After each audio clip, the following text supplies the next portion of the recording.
All right, 5, 4, 3, 2, 1. This is Steve and Cedric talking to the band. I'm Steve. What's happening, Cedric? Hey, I'm Cedric. How y'all doing out there? We got a special co-host with us today, Gabrielle Tarina, the woman of the Fifth Ward. Fifth Ward, newly appointed. Yeah. Hey. Thank you so much for having me. And right now we have with us, this is round two. Round two, special guest. Yes, sir. Tony Haynes. What's up, Tony? Round two. Yes, sir. If you're listening right now, we need you to call somebody, tag somebody, text somebody, let them know that we're on live right now. Call somebody, tag somebody, and text somebody. If you missed any of our previous episodes, tune into our YouTube channel, subscribe to the channel, smash that like button and like those videos, and hit the alert button down below so you get a notification when we upload new content. Cedric, where else can they find us at, bro? Man, you can check us out at Steve and Cedric Talking to the Band, Talking to the Number 2 Band on Instagram and Twitter. That's Steve and Cedric Talking to the Number 2 Band on Instagram and Twitter. Y'all check us out, please. Yes, check us out. Great show tonight. We want to apologize again for the last time trouble. We're here and so good. And we got our special co-host with us today, Gabrielle Tarina. So we're gonna get busy. Tony, how you doing, man? What's been happening with you? Well, I just want to celebrate Gabrielle for a minute. I'm just happy I got in on the donation thing. You know? I am also happy that you got in on the donation. so you can remember me when you get to thy kingdom, Lord. You know what I'm saying? You know what I'm saying? Yes. I appreciate that.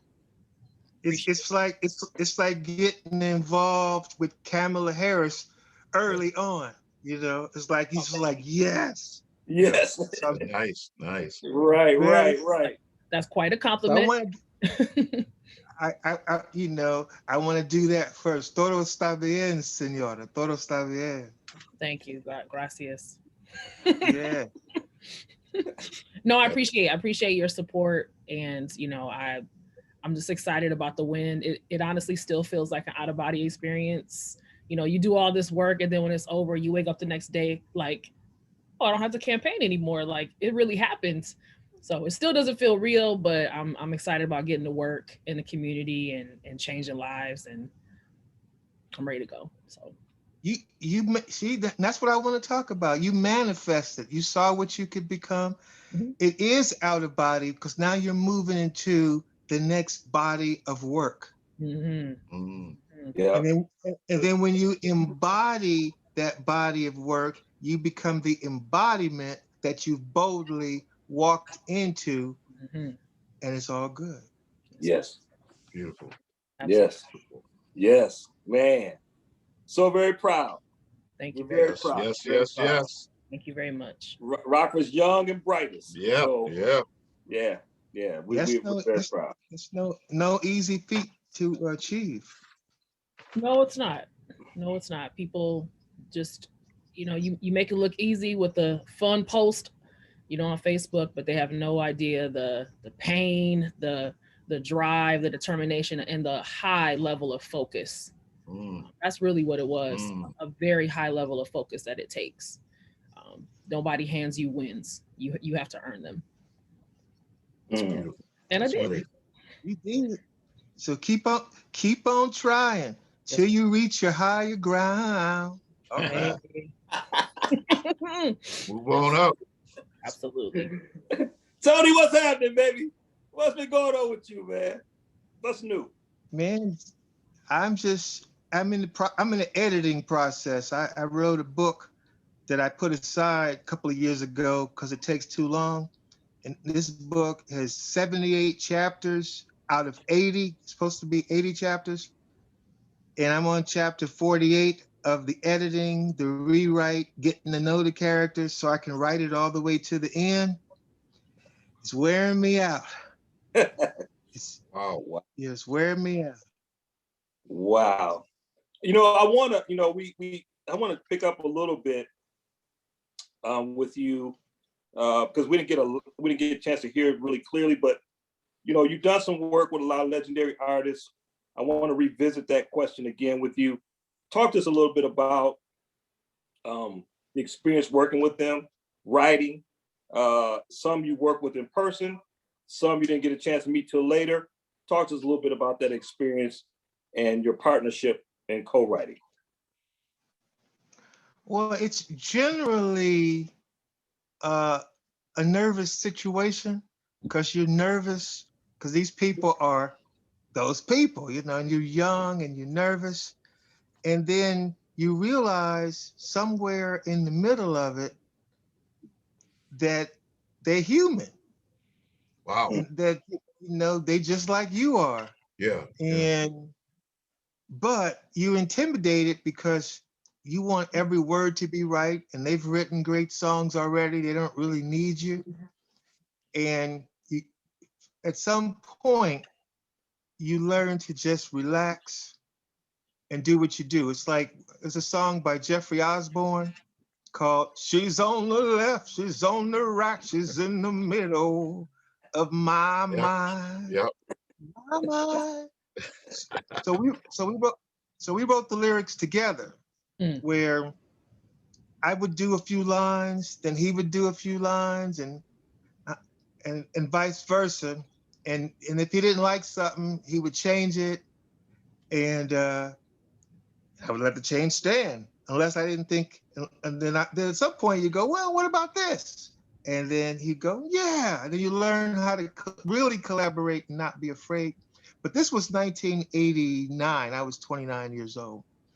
And so, but working on back and forth. And there's some, and most writers and artists that write lyrics have what they want in mind.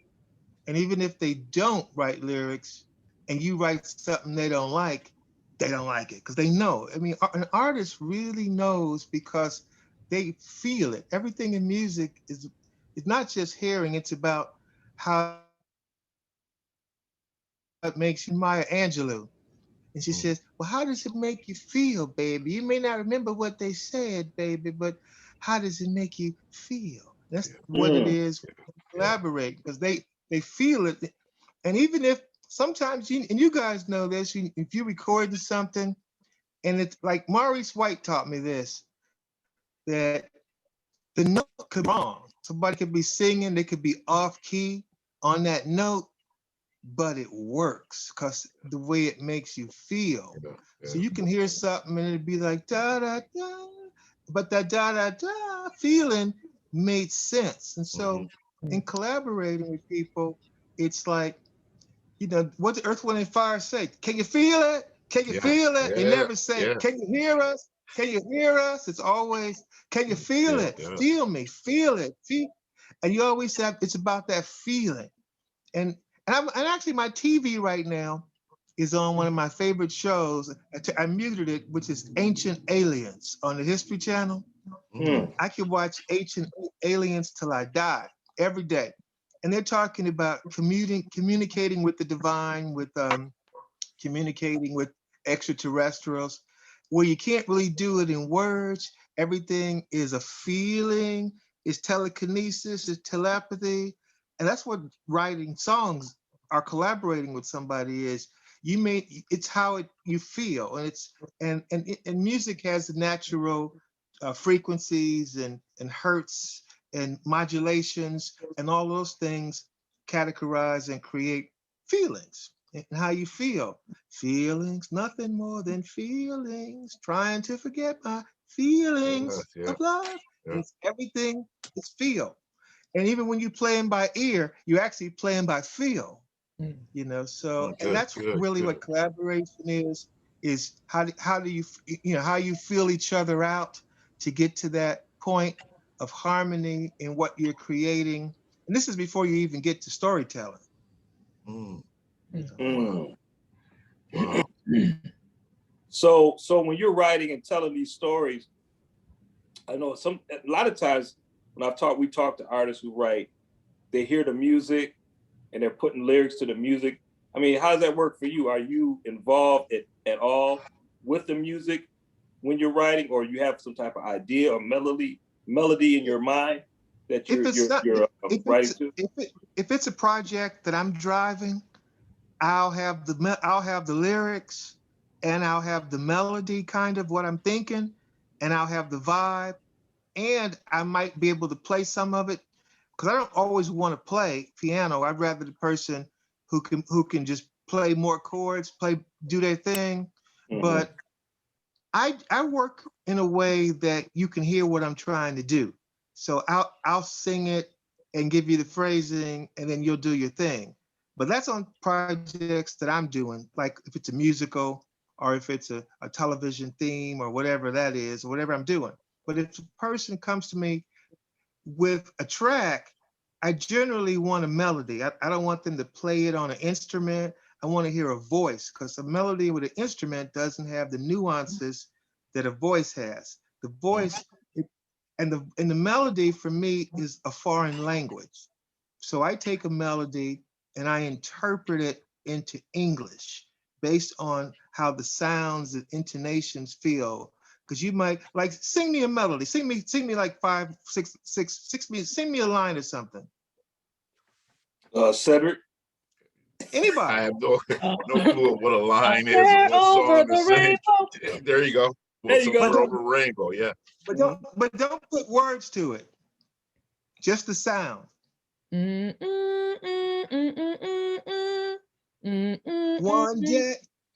One day I'm gonna find you. Sing that to it. The same melody. One day I'm gonna find. Yeah, same melody. One day I'm gonna find you. What's the melody? Yep. Somewhere over the rainbow. You do it, Cedric. Yeah, you're the singer, Cedric. Anyway, you do it, Cedric. I'll do it for you.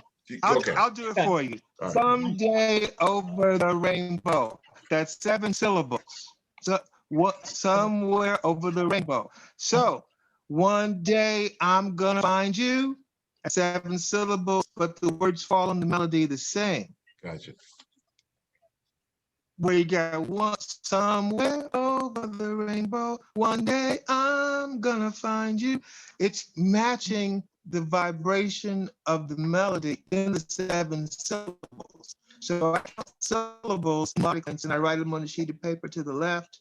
So every line of the melody, they're singing they're singing the song, but there's no words to it, just sounds.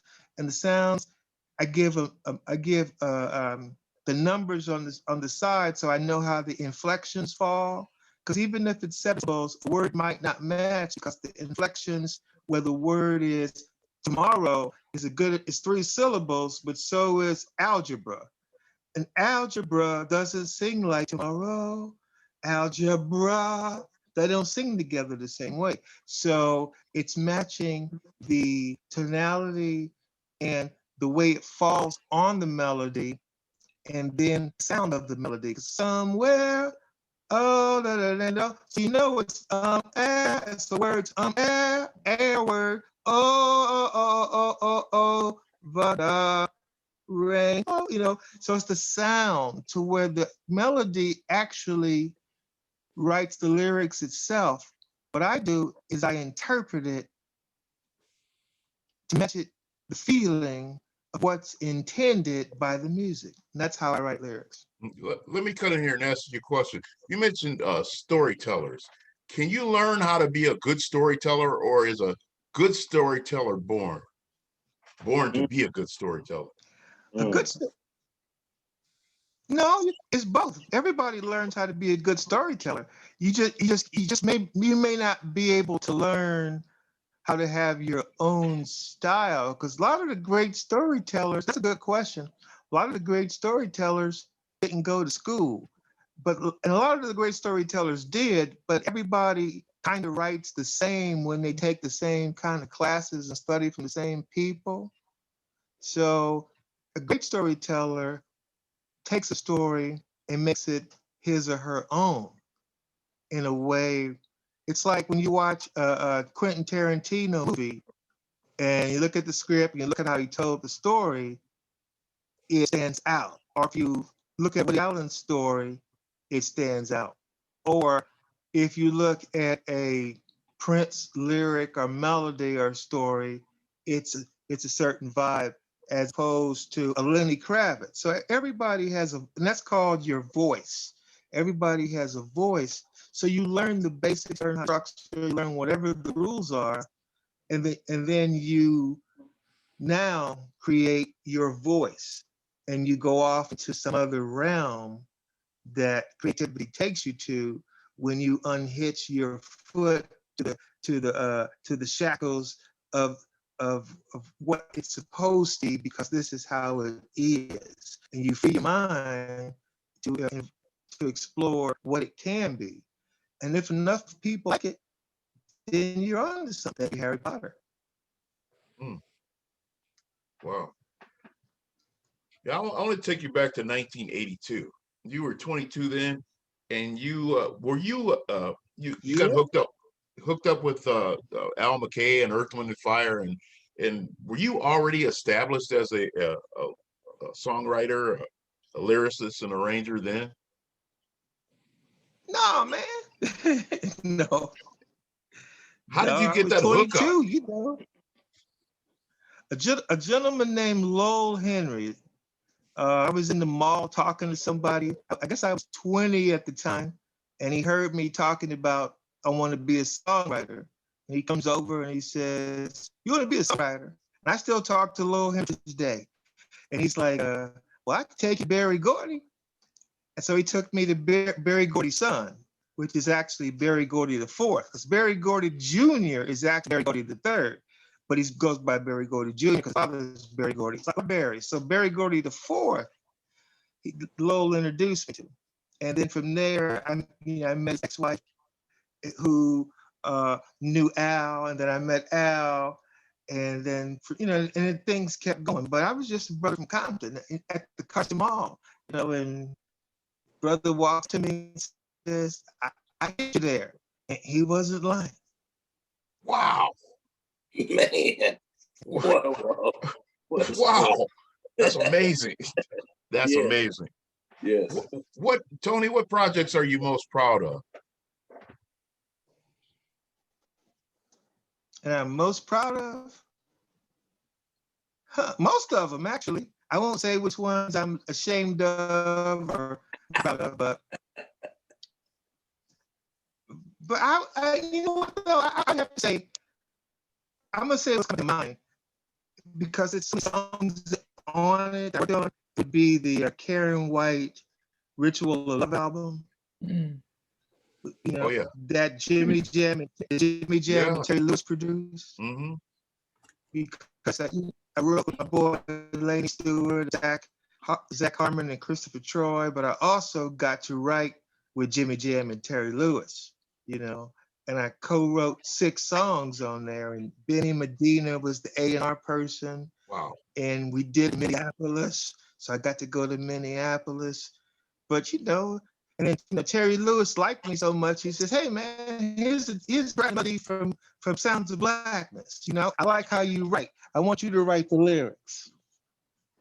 So Amazing. so that was like, and I got to roast them. They got roasted by the music industry, so I was one of the roasters, and I got to be like an honorary brother, because Jerome's Terry's brother. Yeah. Jerome from the Time and Terry brothers. So I kind of looked like him. I kind of looked like family. So I kind of got semi-adopted. So that was like a great time.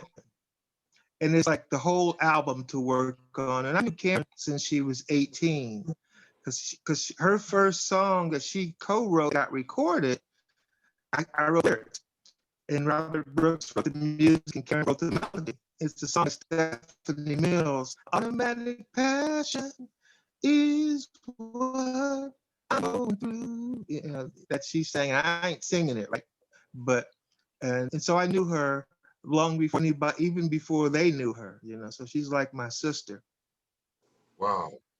So we were all together, during that time, and then I got to discover I have a cousin that plays bass, Mark Haynes, who was in the studio, and that's when Perspective Records was going. So those guys out there, and Morris Day and the Time guys was running through. So it was just, you know, it was a wonderful time. And I'm 30 years old at that point. Man, that's crazy. You know, I always wanted to meet Maurice White. I always wanted to pick his brain. You know, working with Maurice White, what is the biggest thing you took from, you know, your collaboration with him? And how that even when I watch it, like watching Ancient Aliens, you're gonna have me crying in a second here, but watching Ancient Aliens and spirituality and the convergence of humanity or being a human, a spiritual being experiencing a human experience, and how all the things that the enlightened people taught today, he was already there. And you getting it directly from the founder of Earth, Wind, and Fire and pyramids and all the stuff, to where, you know, I was like his boy, man. It was like he would kick everybody out of the studio. He was doing vocals. I got to stay. So it was like, what? As I look back on it, it's like, what an okay, let me not cry. What a just an amazing, to where it was done, because he saw something in me that I see in me, that he totally took me under his wings and just like broke stuff down to me about the planets, life, astrology, mysticism. You like that song? We're gonna talk about love, y'all. Ain't no beauty you God makes some beauty. Have mercy this evening. Some of y'all, you know, they're all about love. All about love, yeah. Literally. So, and between him and Al McKay, it was like, it was no getting around the spiritual element of everything, which is what is in everything I write, all my scripts and books and everything. And that's based on, you know, when Maurice White, who I admired in junior high school, man, and all those albums. Yeah. And then, you know, and practically living at Philip Bailey's house, working on his first solo album in 1983, the continuation record. I did 2 songs on there with him, but me and Robert Brookins got to literally be at his house when his kids were little, everybody was there and just writing around the clock. So those guys are my all in all, my I am, that's the way of the world, people. Yeah. Wow. So everything you think he is. Amazing. That's amazing. Wow. Wow. He walked it and talked it. Man. And I got some songs that never came out that I wrote the lyrics on, that he's singing the melody, he's singing, that maybe one day I'll play something. I got demos, man. Crazy. Wait, you still got demos, you said, of stuff that wasn't released? I got this machine I ordered that would take the cassettes and convert them into MP3s, but I got to do all of that. But yeah, man, I got tons of songs that never, because you know, you Earth, Wind, and Fire does an album, they record like 40, 50 songs. Wow. The 8 or 9. You know, that's amazing. Yeah, so many songs that never came out. Nobody just cuts like 8 or 9 songs. These young people do. They might like, I'm doing an album, and they do 9 songs and call it an album. You know, these guys do 4 songs, and then pick and choose what they want. Yeah. Wow. It's like the Crocodile Dundee. Now this is nice. This is an album. You know. What experience? Wow. I don't feel cheated anymore. I feel like albums, we don't get long albums anymore, and songs are like tapping out at 3 minutes. Like whatever happened to the 8, the 9 minute, the 11-minute song back in the day. Right. But it's the same thing that happened to a letter that you write, and you put it in the mail. Our time and attention spans is shorter. So everything has to reflect. That's why you go to Twitter and you only have 140 words. Man, at some point, a song might be 30 seconds. It's like, because the world is moving fast and we're spinning. was spinning. Like Chris Rock said, it's spinning. So everything is condensed. And that shows it's all still in alignment. That's why songs short. Everything's short. Relationships is short because life is moving fast. How do you get your work published? How does a younger artist that's a writer get their work published? Could you hear me? Define publish for me. Publishing. Yeah. Define. Yeah. Yeah. Their work. Publisher. Their work licensed. Well, why don't you could you define publishing for us there? To get to how do you get? I can, but that wasn't the restriction. It's just our answer for that question because publish literally means it's out there for general consumption. Because when you put something up on Facebook, you've published it. When you put something on Instagram, you've published it. The question you really want to ask me is, how do the young people make some money off what they have? Because in the old days, you can go to a music publisher or you can go to the artist, you can co-write it, and we had rules where they license the song and then the publisher gives you an advance. If it's a big enough artist, it's nice enough advance and your royalties are collected. But when Napster came out, you remember Napster? Yep. Back about 20 years ago, whatever it was, and they were able to download, update. That changed the whole game of music forever. Napster did, because now you're publishing and you're doing it, but you're not able to collect your money. There's no rules of the game, no rules of engagement. The internet changed the rules of engagement because you could go to the store, you could get a UPC code on your album, your cassette, your CD, whatever it is, and it had ways to get you paid. So now with YouTube and all the stuff, you're getting paid for advertising, you're getting paid for your subscribers, but you're not actually paid from the creativity of your music. They have these other ways to pay you, and that's fine. But we have imagine if you have 1 billion people who downloaded your stuff or listened to it. In the old days, that should make you $50 million or something, right? Where, these guys are getting 1 billion impressions and all that, and they only getting thousands of dollars. So, but these companies like YouTube and Google and Facebook, hundreds of billions of dollars, and they don't really create anything other than the software and the experience, but the people who actually own the copyrights and create, we get checks for 2 cents, 3 cents, 20 cents, $2, maybe $50, and that's nowhere near the rules of engagement when there was radio. So to answer your question, I'm going to answer it by quoting Malcolm X, which is one of my favorite people. Any means necessary. Wow. So that's the answer to your question, by any means necessary, because rules of engagement constantly change.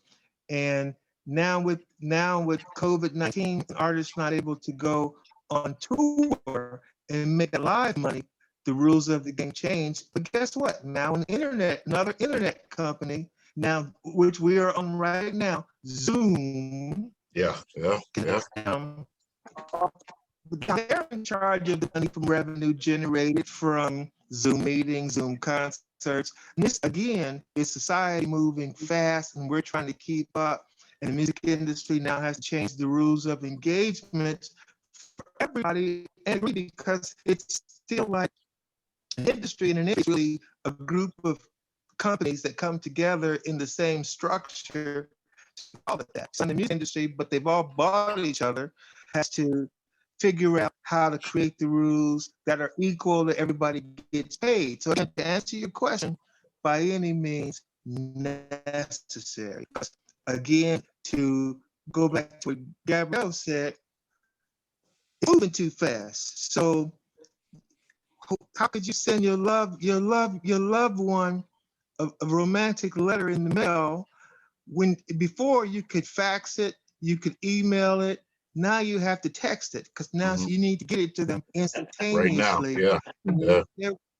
And if there's revenue attached to it, that whole business would suffer because it changed so fast. We can figure out how to pay you. Mhm. So I can't really answer your question. Yeah. I'll Wow. say the Wild West, slinging guns, man. Yes, shameful. Wow. Wow, Man. that's beautiful there. And even in your business, you got to get followers. Yeah, And in the word follow, you find the word flow. And once you got the followers, make money flow in. Yeah. That's true. Wow. Very. That's great. Very, Because in my lifetime, we've seen the black and white TV, the radio, Me too. everything in technology. So in the last 50 years, more technological advances have been made on planet Earth than all of history and time combined. Yeah. Just look at cameras are obsolete unless you want to photography for special work. And I would have pictures, all celebrity pictures, man. If I had a cell phone back in those days, because you didn't really walk around with cameras, man. I think about that all the that time. just My tells cell phone. Yeah. I'm always thinking about that. Right. And Earth, Wind, and Fire has songs, Living in a New World, These Changes. Listen to their albums from the 80s on and listen to the B cuts. Listen to the things on the album. They're all about the changing times, electric universe. They're all about what's happening now. They weren't the big selling records, but those are the prescient records that look and the clairvoyance you can see. Those are the records that tell you where we are now. If you listen to those, listen to Philip singing and Mario Stoll singing it, you'll see what's going on. Wow. Yeah. And you see the album. You see the album with the Egyptian pyramid and the lady. Yes. And the spaceship. At the same time, they are where they were ahead. He was ahead of his time. Yeah, he was. Wow. So just to maybe like flip the subject just a little bit. You clearly have had a successful career. Just how, as you've elevated through your career, like, are there any tips that you could offer just on how like a person can remain grounded and kind of remain in a state of humility? Because you seem to have done that really well. And how can someone do that? Keep your head To the sky. And that right there that says nothing about remaining grounded, does it? And even Stevie Wonder's song High Ground has the higher and has the ground in it. So no matter, I can give you a deep answer, but I'm gonna tell you, you remain ground by things happening in your life to remind you, humble you, because shit will happen and it will ground you for you, and it will tell you. It's like, it was an amazing story Jesse Jackson told one day. He was running for president. He was doing his thing. Remember that? He was Jesse Jackson. So he was in a hotel passing through, and this white lady gave him her luggage to carry. And in Jesse's mind, that reminded him that no matter where he was, to some people, he's still the N-word. And in that moment, I won't say it grounded him, but it gave him a reality to consider, to ponder, to let meld in his mind. So there are things in life that, regardless, even if a person is not grounded, something's gonna happen that's gonna ground your ass. You know? Right. In that moment, That's all right. that's called a moment of clarity.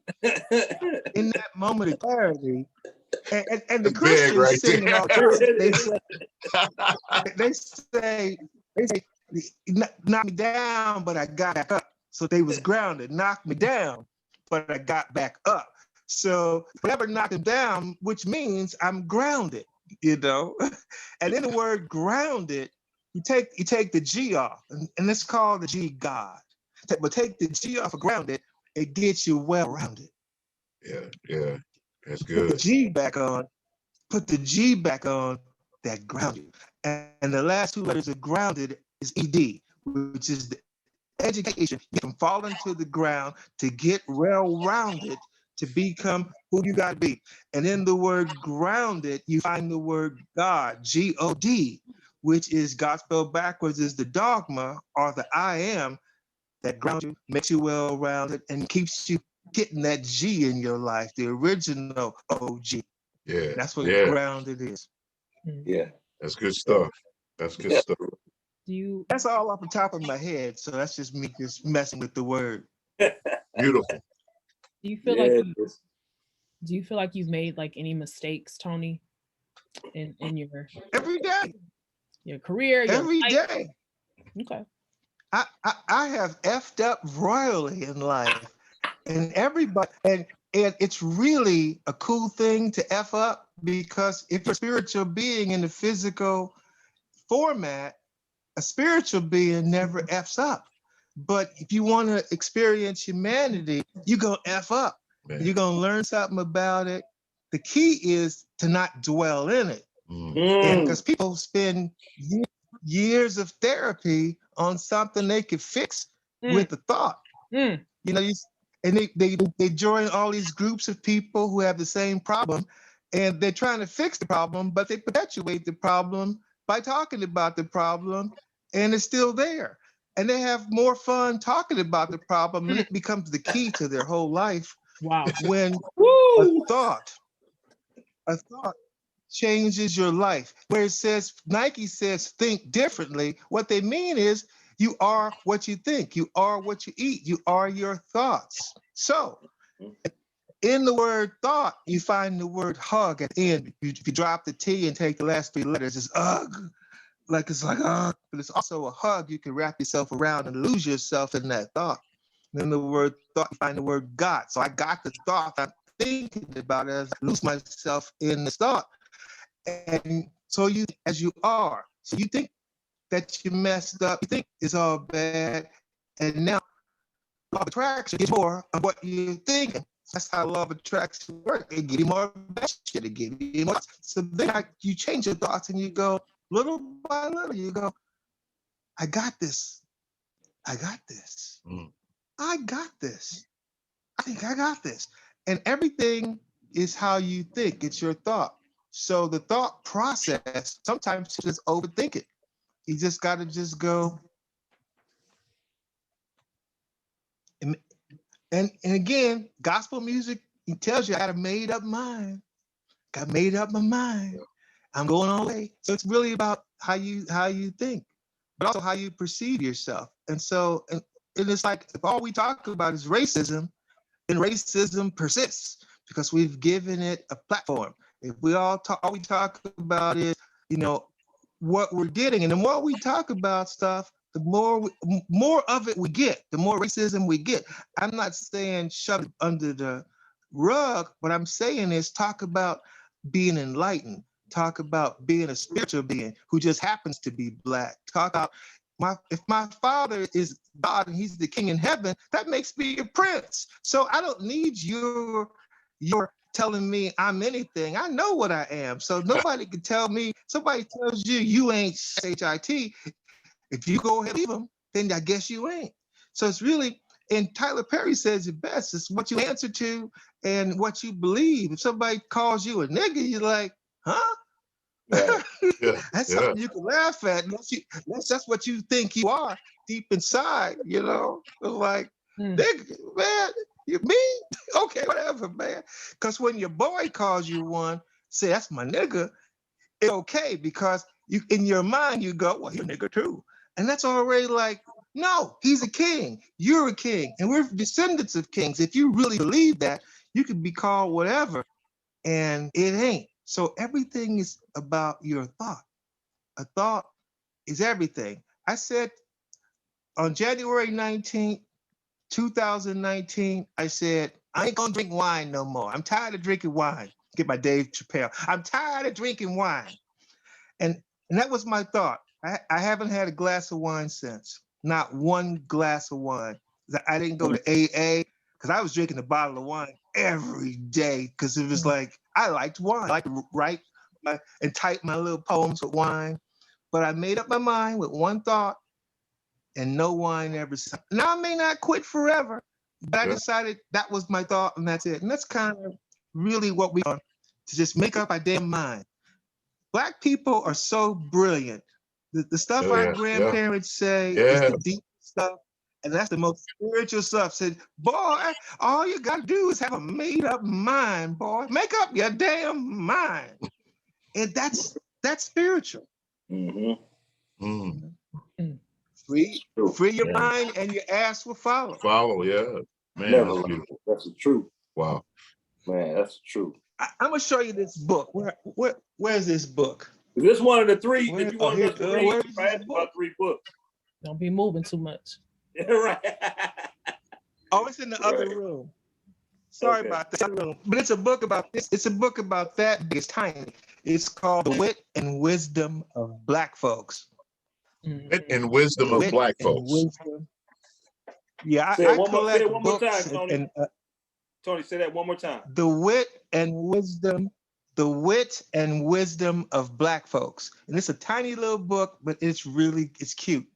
I collect Black artifacts and Black books and things, art and stuff. Wow. So now because we come up with the slangs, we come up with the creativity, we come up with everything. There's an article I saw today. That it was interesting. It lists the top 15 Black billionaires around the world. And Kanye, Jay-Z, Oprah, Tyler Perry, Dave Stewart, and one other one from America, all made it. Our highest Black billionaire. I'm coming. I'm not there yet, but I made up my mind I'm gonna get there. So, but our top one I think was 15 billion. So but it's in the internet today. It gives you some a good feeling. Mm-hmm. Yeah, it does. Wow. Mm-hmm. But Kanye would always say he was gonna get there, no matter how up and down he is. He made up his mind and he made it. Yeah, it shows you what you could do with a thought. That's true. Yeah. And no matter whatever crazy stuff he does, doesn't matter in the sense that his thought process, his mind, he saw himself as that, as did Jay-Z, as did Oprah, and they all come, as did Michael Jordan's on the list too. And you can see where they come from. And this is what I would tell a young person. Look at the Black billionaires, look at their lives, look what they had to overcome to get there. And they're no different than you and I.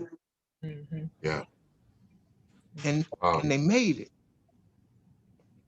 it. Tyler Perry slept in his car. They all have the same. And Michael Jordan didn't make his high school basketball team. Yeah. And one day he made up his mind. He in his thought he wasn't going to let defeat. Call him what you will. So those are our secrets to success. Don't look at what they done. They are the prime examples. Whether you like them or not, they all have the same thing in mind, their thought process. Tony Haynes, this has been such an interesting and enlightening conversation. I mean, this is our second one, and every time you've given us some really profound words to live and govern our life by and our careers by. You personally, how would you like people to take you as a writer, artist? How should people take you? Sincerely. Mm. Sincerely. Just look at it, whether you like it or not like it, just be sincere in what you think. If you like it, cool. If you don't like it, cool. Just sincerely from your heart. That's it. Because it's like, I can't control how another man or woman takes me. You know, you have to actually, in certain instances, distance yourself away from the outcome so that whether good or bad, it just is. So you do the best you can and you leave it behind. And people, I only have one prayer in regards to that, which is, Lord, I want to see some of this go down before I die. You know, and you will say to me, well, a lot of stuff already happened before you died. You already did this. And I would say, yes, but life is about creating the next chapter of who you will become. So the Christians will say, Jesus was the only one who could say, it is finished. And so I would like to be able to say it is finished as my last breath. But again, for the rest of us, we're all about doing that next thing because that's what keeps us alive, gives us energy. But let me stop you right there, Tony. Let me just stop you right there before we close out. What is the next chapter for Tony Haynes? What's that next chapter? I'm on it. It's developing and executive producing television shows, movies, and musicals that I've written and created. And creating the first ever creative company that doesn't have to have a studio, but partners with every studio who says, because you know, it's like being an ugly guy, and then all of a sudden, the finest woman in school digs you because she looked past your ugliness and saw the beauty in your heart. Right. And then everybody else wants you. And you know, it's different relationships. You got to stick with the woman. But she says, no, you go ahead and spread your love to everybody. And that's what music and creativity is. It's not, okay, I messed up the analogy, but it's really about, because you still, you know, then you're in bed with everybody, but I mean it in business wise. So it's like, what a bad analogy. See? I was wondering where you was going. I was wondering where you was going. That one flew off the rails. But again, I made you laugh, and that's kind of what I wanted to do. So, because I don't want to keep you so deep where I don't take you up to the laughter. So I wanted to get some endorphins out of you, because a lot of my shows are comedies. Believe it or not, I write a lot of comedy, because I want you to think I'm so serious. Because if you're hanging out with me all day, you would be laughing all day. Because my new potential girlfriend. New potential one, every time we talk, I'm going to make sure she laughs. If I can keep her laughing, I might make it to the purple rain. I hear you on that one. Because right now she got that raspberry beret in the way, you know. Oh, man. Tony Haynes. So Tony, the kind you buy in a secondhand store there. Take me with you. With everything you've done and everything that you continue to do, what's something that you've wanted to try and haven't? Oh, I have a thing I really want to do, and I'm gonna do it. I want to buy and learn how to fly the P-Val flying car. I want to own a car that flies and fly around in it. That's my thing to do before I leave the planet. I write about it in my futuristic scripts and novels, but there's a car called the P-Val in Europe.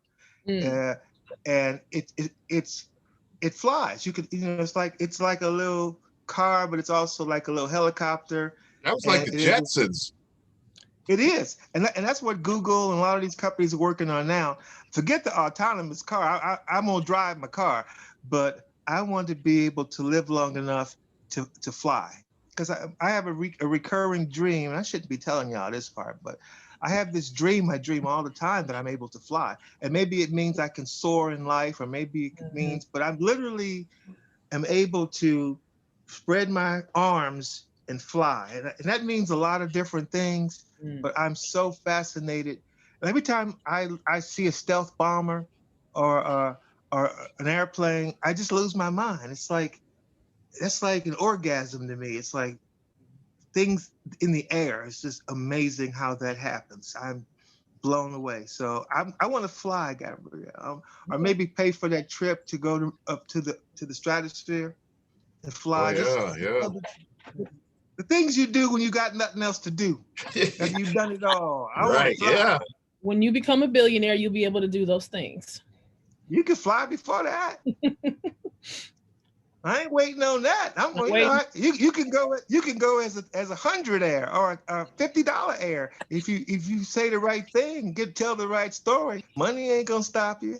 You can do it. 100 air. I'm gonna talk my way. I'm gonna meet Elon Musk and talk my way into it. Yeah.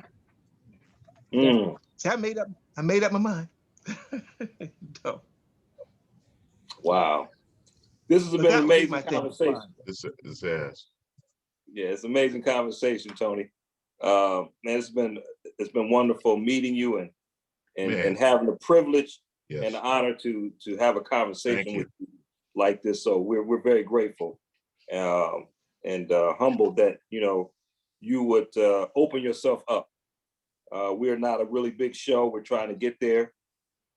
We're still trying to get more followers, and to have the privilege to sit down with someone who is as accomplished as you are is, I mean, wow. You got an alderman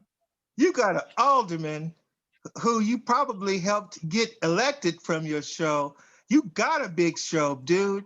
It's like, you already changed my life last time. I'm grateful. You got, like Ed Sullivan said, you got a really big shoe. You got a big shoe. All you got to do is put one foot in it and keep sliding. And if your shoe is too big, just stick a sock in it till your feet grow into it. But you got the shoes on, and you will not be defeated. So it's all there. You got it. Yes, sir. Beautiful. Yes, Beautiful. sir. Thank you so much. Thank you. Thank you. Alderman, man. How many people got an alderman on their show? I'm just so proud of y'all. I knew she was gonna win. You sure right about that. Yeah. I mean, it's watch where she go. I'm gonna keep tracking her because I'm always. She runs for something. I'm bringing money. I'm gonna bring people. Alderman, you could always count on me to cut you a check. I promise you. I swear on a stack of Bibles, I will always cut you a check, or transfer it into to my Democratic Party account. Perfect. Yes. So this is what it's about. When you in the White House, I plan on being there. I missed out on Kamala Harris. I ain't missing out on you. I followed you on Twitter last night. I made sure I'm up in your face. I'm waving. Right. Thank you. I have a lot of political friends. My father being a pastor, a lot of the political people have come to the church. I was friends with our lieutenant governor, and so I've gone to the parties. So I'm really into politics and supporting our people to get there. So it's kind of my thing. Awesome. That's some cool stuff. Thank wow. You. And that's what people need. Some people don't realize that, you don't have to contributing money is a big part of supporting somebody, and it doesn't even have to be a great amount of money. Like $3. I'm telling you, people with $3. I raised almost $10,000 just by asking friends on Facebook and Instagram for money. Didn't have to do and that puts you up on top. When people believe in you and all I have is $10, I'm like, it's not all you have. Like, it means a lot, and it made a difference. Just by people giving what they could. Yep. That's how AOC did it. It's proof. Absolutely. Yep. And Stacy got all of the voting. So you look like my daughters. So it's like, for me, it's like supporting my babies. Yeah. You know, it's like That's bam. so cool. Thank you so much. That's Man. so cool. That's so cool. Man. Awesome. Tony, do you play any instruments at all? Do you play like any instruments at all? Let me see. My piano's not tuned. I mess with the piano, but I can only use one hand on this one.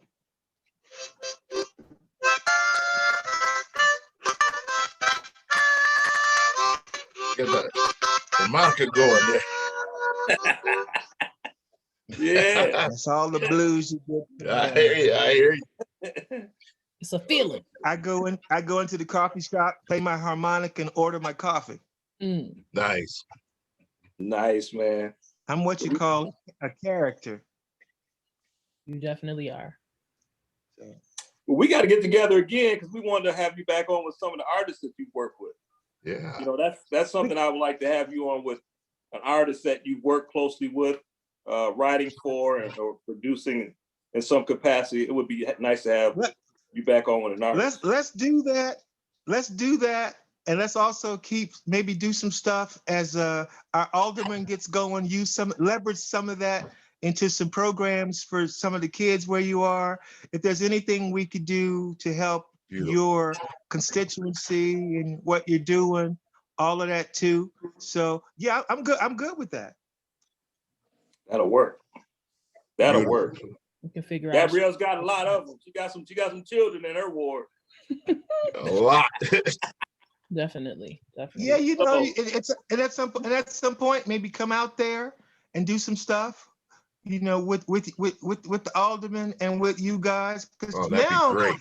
You know, it's like you can do more community stuff and all of that. So it's good. We're definitely gonna do that. Yep, that's what it's about. Yep. Mm-hmm. Absolutely. So now it's time to start your nonprofit, so you can really get you some money. Yes. Sounds good. Yeah. Yes, sir. Yes, sir. Yes, sir. We got to do that. Absolutely. Absolutely.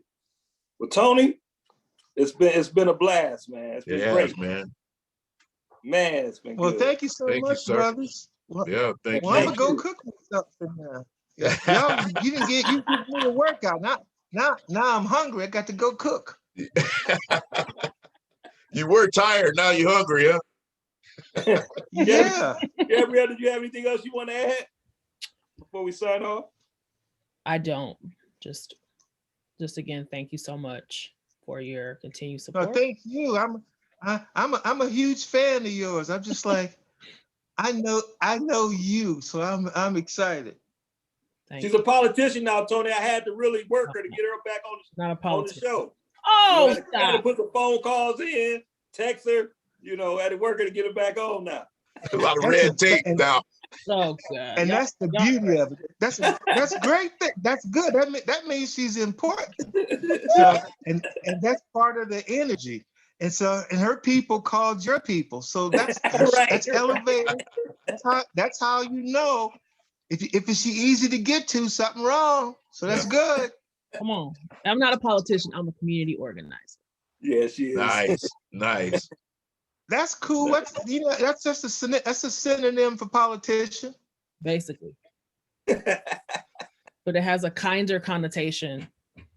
And, yes, it does. Yes, it does. Well, yes, it does.